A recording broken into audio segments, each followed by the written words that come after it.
네, 화제가 된 이슈를 짚어보는 시간 이슈앤스토리입니다. 최영일 시사평론가 김남국 변호사와 함께 이야기 나누겠습니다.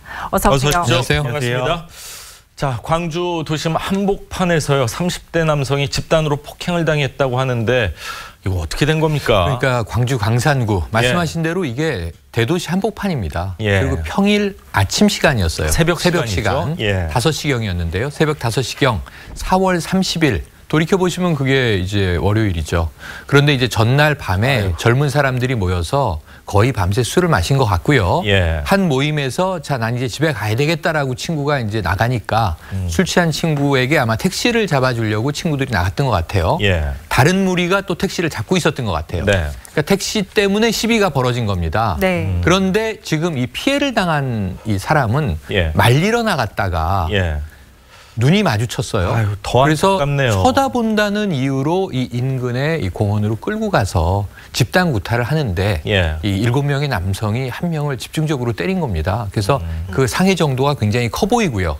이 형이 억울함을 이기지 못해서 SNS에 지난 2일에 올리면서 이게 지금 전국적으로 알려져서 파장이 큽니다. 아니 지금 사진으로 보여드리고 있는데 상태가 굉장히 심각한 것 같아요. 네, 지금 매우 심각한 상태라고 하고요. 폭행 자체가 여러 명, 7명에 의해서 집단으로 지금 폭행을 당한 상황이고 단순하게 그냥 손으로 의해서 이렇게 손에 의해서 폭행을 당한 것이 아니라 주위에 있었던 돌멩이라든가 나무까지 이러한 어떤 매우 위험한 흉기를 가지고 폭행을 당해서 지금 상태가 매우 심각한데 이 A씨, 피해자 A씨의 형이 SNS상의 피해자의 상태에 대해서 좀 사진을 올리면서 지금 현재 상태를 이야기를 하고 있는데요. 사진만 지금 잠깐 보더라도 온 몸에 멍이 들어있다라는 것을 알 수가 있고 사진뿐만 아니라 지금 현재 상황은 말을 지금 제대로 할 수가 없는 그런 상황이고 또 심지어는 지금 시력까지 완전히 저하가 된 상태여서 향후에 심각한 장애를 가질 수도 있다라고 하고 있기 때문에 지금 굉장히 지금 가족들이 걱정하고 있는 상황입니다. 그렇군요. 피해자의 형은 가해자들이 조직폭력배다 이렇게 주장을 하고 있는 것 같아요. 네, 이제 조직폭력배라고 주장을 하는 이유가 그냥 단순하게 일방적으로 주장을 하는 게 아니라 CCTV 영상을 보면 저희가 볼 수 있듯이 상반신에 굉장히 큰 문신이 있습니다. 요즘에 이제 젊은 사람들이 문신을 많이 한다고는 하지만 사실 그 문신이라는 것 자체가 혐오감을 줄 정도가 아닌데 지금 폭행에 가담한 여러 사람들의 이 상반신 문신을 보면 굉장히 그 몸의 많은 부분을 가렸다라고 할 정도로 문신을 지금 하고 있는 상황이고요. 그래서 수사하는 경찰도 조직폭력배인가 이 폭력 조직에 가담한 것을 좀 확인을 한 상황인데 현재 경찰은 이 조직폭력배, 그러니까 범죄 조직단체를 구성해서 범죄를 목적으로 이렇게 저지른 것 같지는 않다라고 하면서 이 부분은 조금 인정을 하지 않은 것으로 보이고요. 다만 CCTV 영상에서 여러 가지 폭행 장면이나 이런 것들을 다 확인을 해서 피해자 가족들이 주장하고 있는 폭행 사실 그리고 폭행에 이용한 여러 가지 둔기 같은 것들을 다 인정한 거고 7명 중에 그래서 가담 정도가 굉장히 강한, 그러니까 주로 이제 폭행을 한 그 3명에 대해서는 구속영장을 청구해서 지금 수사를 하겠다라고 방침을 밝힌 상황입니다. 네티즌들은 일단은 솜방망이 처벌하지 말고 좀 제대로 처벌해달라 하면서 국민청원까지 등장한 상황이네요. 어제 국민청원 등장했고요. 오늘 지금 이 시간에 이 광주 폭행이 실시간 검색어에 올라 있습니다. 국민 관심이 오히려 오늘 쏠리고 있는데 이미 청원에 이게 찬성을 누른 사람이 한 6만 명 넘어가고 있는 상황이에요. 그 사이에. 그런데 그 글의 내용이 절절해요. 그러니까 여기에 대해서 국민청원으로 이것으로 법을 바꿔야 할 게 있나, 어떤 조치를 취할 수 있나. 그런데 간단합니다. 강력 처벌을 원하는 거예요.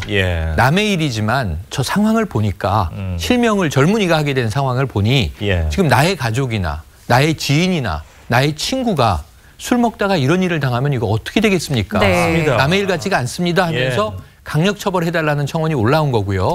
국민들의 공분이 여기 또 쏠리고 있습니다.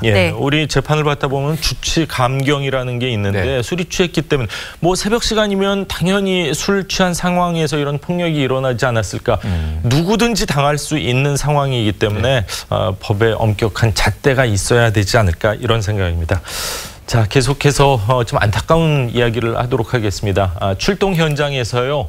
취객에게 폭행을 당해 한 달 만에 사망에 이르렀습니다. 익산의 여성 소방관의 연결식이 오늘 있다고 하네요. 네, 지금 아마 조금 있으면 아니면 지금 현재 이 시각에 연결식이 있을 것으로 보이는데요. 네, 10시에 열린다고 합니다. 네, 고인의 연결식 같은 경우에는 고인이 마지막에 근무했던 인하센터를 돌면서 이렇게 연결식이 끝날 것으로 보이는데 너무나 안타까운 상황인 것 같습니다.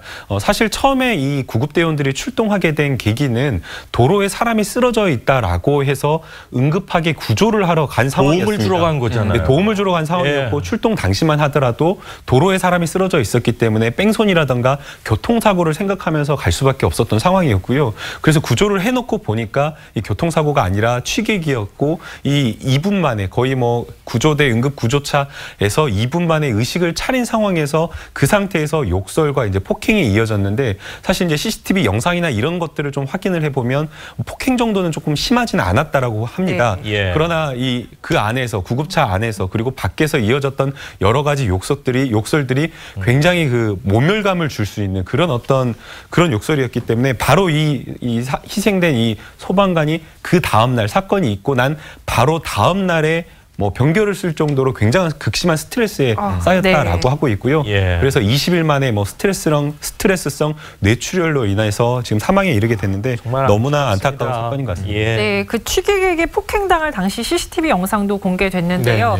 당시 상황이 정확히 어땠습니까? 당시 상황이 오후 1시예요. 이게 4월 초 이 평일 낮 시간 오후 1시에 신고를 받고 구급대원이 출동한 거죠. 사람이 정말 쓰러져 있으니까 일단 이제 구급차에 싣고 병원으로 옮기는 과정이었던 겁니다. 그런데 차 안에서 이제 정신을 차리고 손으로 이미 머리를 한 차례 때립니다. 때리네요, 진짜로. 한 차례 때립니다. 그래서 머리를 맞습니다. 그 옆에 있던 또 다른 구급대원도 한 대 맞았습니다. 그리고 이제 이 구급차에서 내리자 이제 삿대질을 하면서 욕설을 시작하는데 이 사망하신 이 강 씨가 정말 그때 너무 놀랐던 것 같아요. 그래서 손을 뿌리치자 오히려 더 화를 내면서 헬멧을 내리칩니다. 헬멧을 쓴 상태로 머리를 한 5차례 맞았는데요. 그리고 이제 쓰러질 정도의 압력을 받거든요. 그래서 이게 뭐 사람마다 경우에 따라 다르겠고 하지만 지금 이제 당국에서는 저 폭행에 의해서 20여일 후에 뇌출혈이 발생했을 가능성에는 인과관계가 있다. 직접 사인인지는 우리가 과학적으로 따져봐야 되지만 사실은 엄청난 스트레스를 받은 건 사실이고요.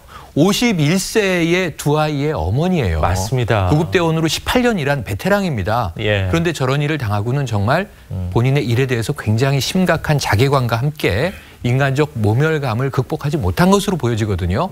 아까 이전 사건에서도 주치감경 말씀을 우리 앵커가 하셨는데 이거 정말 주치거든요. 주폭입니다. 그러니까 저는 주치 가중처벌을 하는 법이 만들어져야지 그러면 오히려 감경은 말도 안 돼요. 그러니까 이 가해자에게 물어봤습니다. 범행은 인정했는데 3가지입니다. 술 마셔서 그랬다, 화가 나서 그랬다, 기억나지 않는다. 용서할 수 없습니다. 맞습니다. 자, 뭐 요즘 119 구급 차가 지나갈 때 사실은 뭐 모세기적해서 차들이 비켜줄 정도로 많은 시민들은 참 많이 돕고 계시지만 실질적으로 도움을 주러 갔던 분들한테 이렇게 맞는 경우가 굉장히 많다고 하네요. 자, 동료들은요, 순진 구급대원이 폭행만큼이나 또 입에 못 담을 부모님에 대한 욕이나 또 성적 비하 욕에 아주 극심한 스트레스를 받았다고 하는데 동료들의 이야기 잠시 들어보시죠. 강대원이 나갔다 와서 맞은 것보다도 입에 못 담을 모멸감 들은 욕을 한 것이 더 끔찍하다고, 성적인 입에 못 담을 비하 그런 걸 반복해서 하고 그런 것이 계속 귀에 맴돈다고 좀 힘들다고 얘기를 했었던 상황이고요. 네, 도대체 어떤 이야기를 들은 건지 좀 계속해서 이야기 들어보겠습니다. 경찰 부를까요?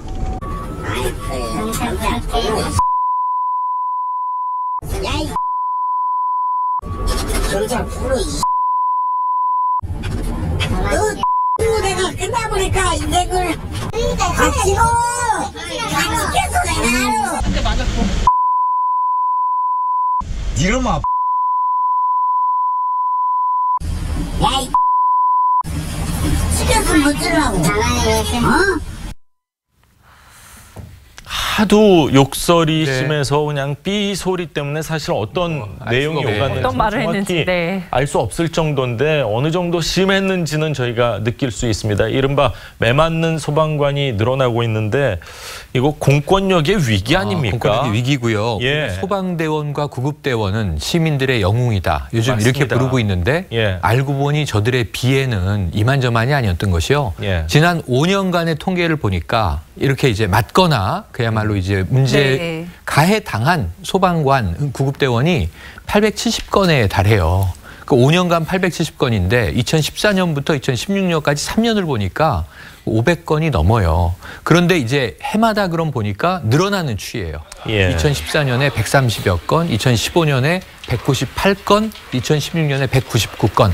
1년에 거의 한 200건이 발생하니까 예. 단언하자면 이틀에 한 번씩 우리의 구급대원이나 소방관들이 도움을 주려고 했던 사람들에게 오히려 얻어맞거나 욕설을 듣거나 예. 가해를 당하고 있다. 예. 이거 이대로 방치하면 저는 말씀하신 대로 공권력, 오히려 도움을 받아야 할 시민들은 어딘가에 방치돼 있고 지금 오히려 지금 엉뚱한 일이 벌어지고 있는데 우리 공권력이 손실이 누수가 예. 발생하고 있다는 생각이 들거든요. 게다가 맞습니다. 경찰은 뭐 체포 수사권이라도 있지 소방관들은 그냥 없습니다. 그대로 당하셔야 할 아까 수밖에 없으니까. 손찌검 당하고 네. 욕설 들으면서 경찰 부를까요? 이렇게 얘기하니까 더 격분해서 경찰 불러라 XXX 하지 않습니까? 예. 그러니까 이거 정말 저는 이 소방 당국에서 이 법 개정을 통해서라도 이런 문제를 제압할 수 있는 힘을 우리가 줘야 되는 것 아닌가 하는 생각도 듭니다. 네, 예. 이 남편도 소방관이었다고 하잖아요. 맞습니다. 정말 동료이자 또 두 아이의 엄마였던 아내를 보내는 남편의 마음 좀 상상하기도 어려울 것 같습니다. 남편의 마지막 인사 들어보시죠. 다시 이렇게 볼 수 없다는 생각하니까 사실 지금도 믿기지가 않아요. 살아있으면 좋은데 이게 대체 무슨 일인가. 미국에서 가장 존경받는 직업이 소방관이라는 이야기가 가슴에 와닿는 것 같습니다. 삼각고인의 명복을 빌겠습니다. 자, 계속해서 오늘은 이렇게 안타까운 이야기를 네. 하게 되네요. 영암 버스 사고로 사망한 할머니들의 빈소가 마련됐는데 유족의 이야기 먼저 들어보시죠.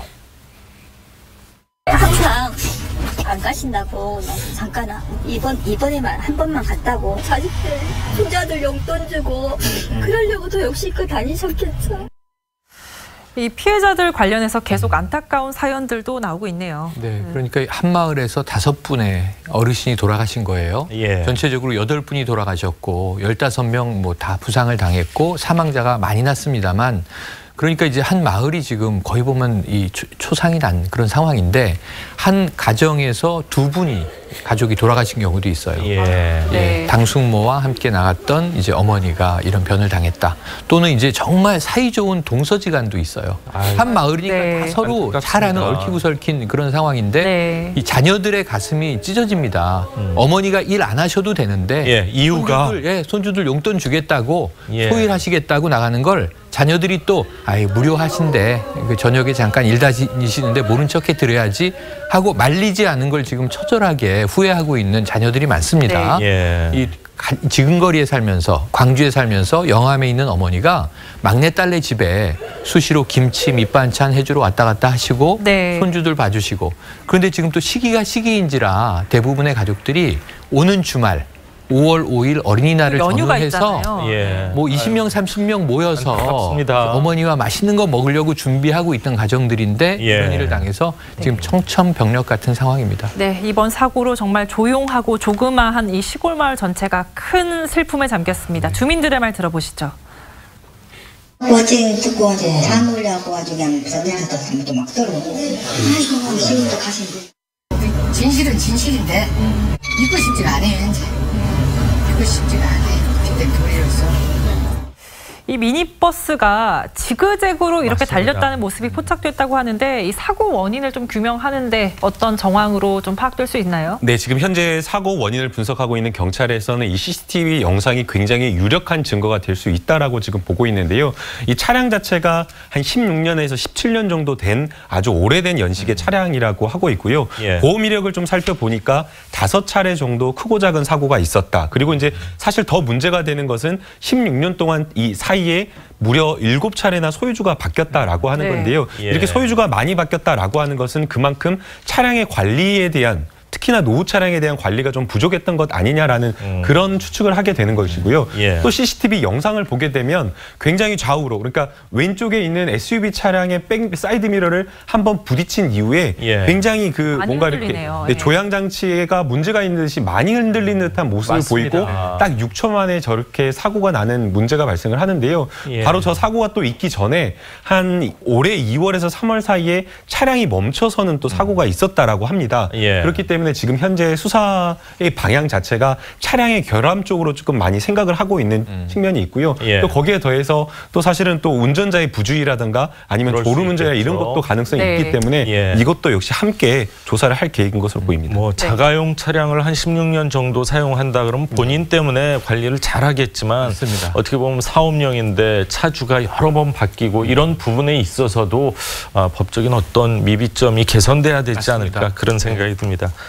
정말 어버이날을 앞두고 정말 시름에 많이 빠지셨을 것 같은데 유족에게 위로의 말씀을 드립니다. 자, 오늘 두 분 말씀은 여기까지 듣겠습니다. 감사합니다. 고맙습니다.